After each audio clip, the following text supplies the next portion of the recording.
असम को लेवल 4 आज हमने सबक नंबर 8 का और फिर युवा का हमने इबारत की रीडिंग करनी है, यानी पढ़ना सीखना है। दी हुई इबारत दुरुस्त लफ्ज़ और रवानी से पढ़ें और बताएं कि अगर आप हामिद की जगह होते तो क्या करते हैं। ठीक है, इसकी इबारत की आपने रीडिंग करनी है।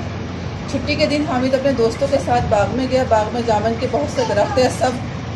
सब बच्चे दरख्तों के नीचे छुपन छुपाई खेलने लगे। हामिद जिस दरख्त के पीछे छुपा हुआ था उसकी एक टहनी टूटकर नीचे गिर गई।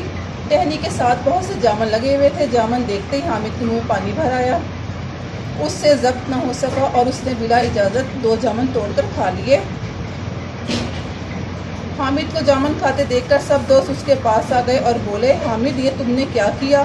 तुमने बिला इजाज़त जामन खा लिए। क्योंकि बिला इजाज़त हम कुछ नहीं खा सकते, ठीक है ना। जिसकी जो चीज़ होती है उससे पूछ कर हमें खाना चाहिए। अब अल्लाह ताला को क्या मुँह दिखाओगे? जाओ बाग के मालिक से माफ़ी मांगो। हिसाब किताब का ख्याल आता ही हामिद भी कांप उठा, क्योंकि हामिद को भी डर लग गया था कि अल्लाह तो देख रहा है ना, अगर बाग का मालिक नहीं देख रहा तो। उसे अपने किए पर शर्मिंदगी हुई। उसने सोचा, अगर बाग के मालिक ने मुझे माफ़ ना किया तो अल्लाह ताला भी मुझे माफ़ नहीं करेगा। ये सोचकर वो बाग के मालिक के पास जा पहुंचा। उसने मालिक से माफ़ी मांगी और आइंदा के लिए ऐसा ना करने का अहद किया, यानी वादा किया। बाग का मालिक बच्चे की दयानदारी से बहुत मुतासिर हुआ। उसने ना सिर्फ हामिद को माफ़ कर दिया बल्कि उसे खाने के लिए जामन भी दिए। ठीक है, क्योंकि हामिद ने माफ़ी मांग ली थी तो ये बात बाग के मालिक को बहुत पसंद आई। ठीक है ना, और उसने क्या किया, उसने हामिद को खाने के लिए जामन भी दे दिए। उसके बाद आपने बच्चों करना है, कुछ नया लिखना है आपने अपनी नोटबुक पर। आगाज़, अरूज और इख्तिताम का आपने ख्याल करते हुए दयानतदारी, बेहतरीन हिकमत अमली है के मौजू पर एक आपने कहानी लिखनी है। ठीक है, ये कहानी आप कहीं से भी ले सकते हैं।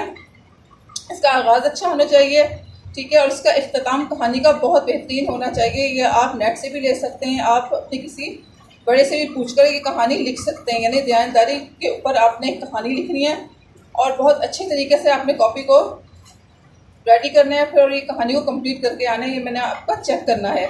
उसके बाद है हमारे करने के काम।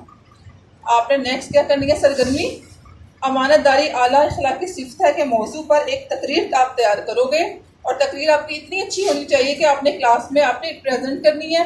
आगाज़ इसका अच्छा होना चाहिए, अरूज अच्छा होना चाहिए और इसके इख्तिताम का आपने ख्याल करते हुए दुरुस्त लबो लहजे और आवाज़ के उतार चढ़ाव के साथ कमरा जमात में पेश करनी है आपने।